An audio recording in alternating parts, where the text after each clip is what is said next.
Triangle law of vector addition. Second जो इसमें होता है वेक्टर एडिशन का rule, triangle law of vector addition means triangle में हम बाय ट्रायंगल में यूज करके हम वेक्टर को ऐड कर सकते हैं, ट्रायंगल रूल, राइट। अब यहाँ पे इसका जो स्टेटमेंट है देख लीजिए, if two vectors are represented both in magnitude and direction by two sides of a triangle taken the same order means एक वेक्टर को अगर हम यहाँ पे इस तरह से लिख रहे हैं, एक वेक्टर को इस तरह से लिख रहे हैं, दूसरा जहाँ पे पहला ख़त्म हो रहा फर्स्ट वेक्टर का हेड है, दूसरे का टेल आना चाहिए। अगर इस ऑर्डर में लिख रहे हैं, ये दोनों एडजेसेंट साइड्स हैं, ट्रायंगल के एडजेसेंट साइड्स हैं और एक ऑर्डर में है,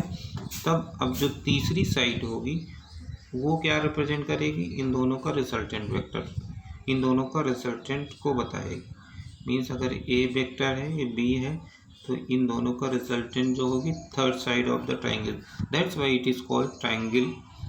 लॉ ऑफ वेक्टर एडिशन। तो इसमें इसका टेकन इन सेम ऑर्डर मतलब एक जहाँ पे ख़त्म हो रहा दूसरा शुरू होना चाहिए, दूसरा का टेल आना चाहिए। Then the resultant of this vector is represent both magnitude and direction by the third side of a triangle taken in opposite order means अगर ये जैसे ये इस तरह से गया, इस तरह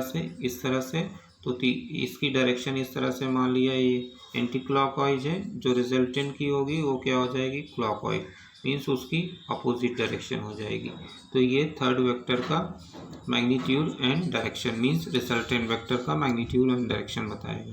ठीक है। तो अब यहाँ पे फॉर एग्जांपल हमें गिवन है, एक वेक्टर बी गिवन है, इधर ये बी वेक्टर गिवन है, दूसरा आपका ए वेक्टर गिवन है ओपी, तो ओपी इक्वल टू, तो इसको हम कैसे वेक्टर एडिशन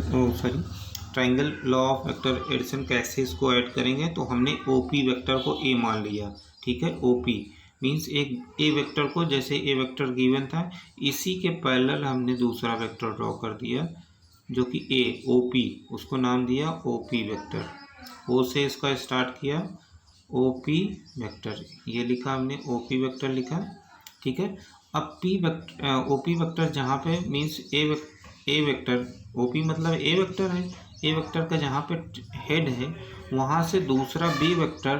का टेल शुरू होना चाहिए, टेल वहाँ से स्टार्ट मीन्स वहाँ पे होना चाहिए पॉइंट। अब यहाँ पे ध्यान रखें, इसकी डायरेक्शन बी की डायरेक्शन हमें नहीं चेंज करनी, जब भी ऐड कर रहे हैं बी की डायरेक्शन पोजीशन आप चेंज, ओरिएंटेशन आप मतलब पोजीशन चेंज कर सकते हो, बट डायरेक्ट उसकी डायरेक्शन नहीं चेंज करनी। मीन्स अगर यहाँ पे देखो, इसको एक्सटेंड करो, ए से जितना एंगल बना रहा है उतना एंगल यहाँ पे भी बनना चाहिए, या ये बी वेक्टर यहाँ पे बी वेक्टर हॉरिजॉन्टल एक्सिस जितना बना रहा है आगे भी वो हॉरिजॉन्टल एक्सिस से उतने एंगल रखना है, ये थीटा है तो यहाँ भी थीटा,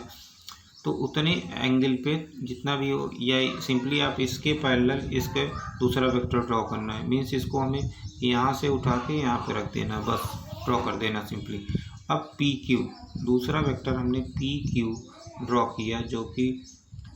बी के इक्वल लिया, ठीक है, बी के इक्वल लिया, तो ये हमें मिल गया यहाँ से पी क्यू वेक्टर मिल गया है, ठीक है, ऑर्डर में है, यहाँ से स्टार्ट हुआ यहाँ गया, ठीक है। अब जो ओ और क्यू जो इनिशियल पॉइंट था और फाइनल पॉइंट था उनको अगर हम ज्वाइन कर दें,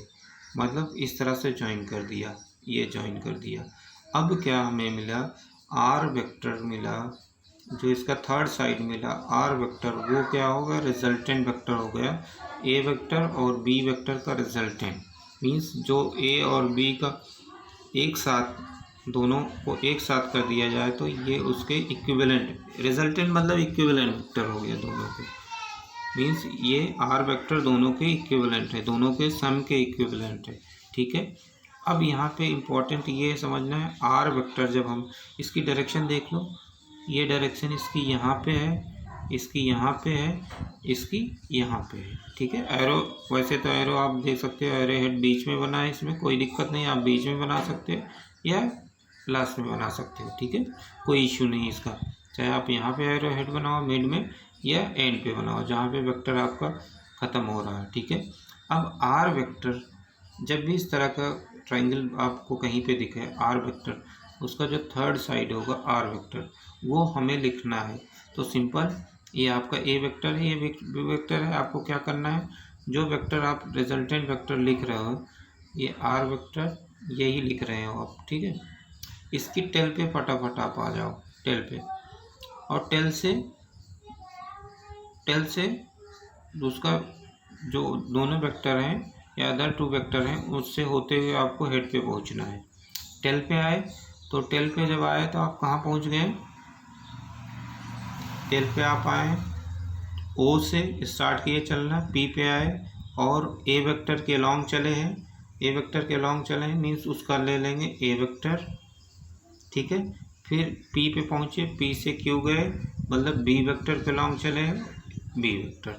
तो बहुत सिंपल है, आर वेक्टर क्या हो गया, एडिशन ऑफ टू वेक्टर हो गया, A plus B,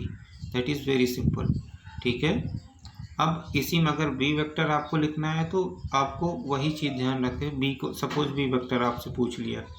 P Q vector बताओ, B vector that is P Q vector, P Q vector आपको लिखना है। इन तीनों में किसी को हम किसी के टर्म में लिख सकते हैं, ठीक है। तो ये रटना नहीं है कि आर वेक्टर हमेशा रिजल्टेंट वेक्टर यही होगा, ठीक है। अगर ये वेक्टर है, ये आर वेक्टर है, तो ये भी इन दोनों का रिजल्टेंट हो सकता है, ठीक है। तो अगर हमें सपोज बोल दिया कि ये आर वेक्टर गिवन था, ए वेक्टर बोला था और बी पूछ रहा है हमसे, मीन्स पी क्यू पूछ रहा है, पी क्यू पूछ रहा है, तो पी क्यू की डायरेक्शन तो ये से यहाँ पे है, ऐसी है, तो इसके टेल पे आ गए, टेल से आए तो इधर चले, पहले इधर चले मीन्स आप किसके अपोजिट चल रहे हो, ए वेक्टर के अपोजिट चले, ए के अपोजिट चलो तो माइनस ए ले लिया, ठीक है। यहाँ पे माइनस ए ले लिया, ये आप माइनस ले लिए, ठीक है। अब फिर कहाँ गए, इसके हेड पे पहुँचना है, बी वेक्टर के हेड पे पहुँचना है पी क्यू वेक्टर पे, तो आर से होते हुए जाएंगे, तो आर वेक्टर के अलॉन्ग चल रहे हैं, उसी के डायरेक्शन में जब चलेंगे तो उसको पॉजिटिव ले लेंगे, आर वेक्टर, ठीक है। अब मतलब बी वेक्टर इक्वल टू हम क्या लिख सकते हैं, बी वेक्टर किसका रिजल्टेंट वेक्टर है, R vector plus of minus A vector, plus of minus A vector, A vector की डायरेक्शन रिवर्स हो तो इन दोनों को वेक्टर एडिशन करें तो बी वेक्टर के इक्वल टू होगा, ठीक है। सिमिलरली अगर आपको सपोज ए वेक्टर पूछ रहा है,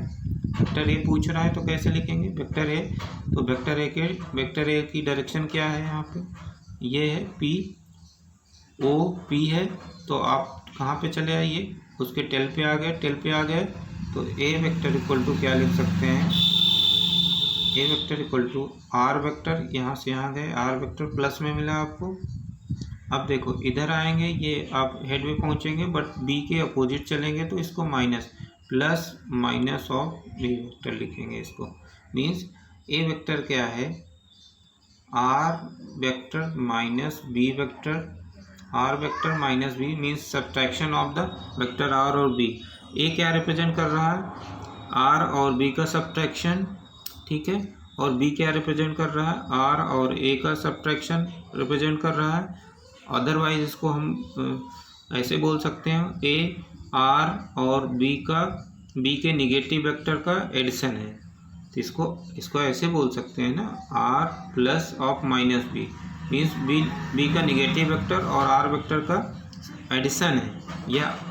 या बोल सकते हैं आर और बी का सब्ट्रैक्शन रिप्रेजेंट कर रहा है, ठीक है, तो कैसे भी बोलो। और आर क्या रिप्रेजेंट कर रहा है, आर वेक्टर ए और बी वेक्टर का एडिशन रिप्रेजेंट कर रहा है, इक्विवेलेंट है इसके ए और प्लस बी वेक्टर का, ठीक है। तो यही चीज़ यहाँ पे हमने दिखाया हुआ, ये चीज़ आप देख सकते हो, राइट। तो ये हो गया आपका जो second triangle law of vector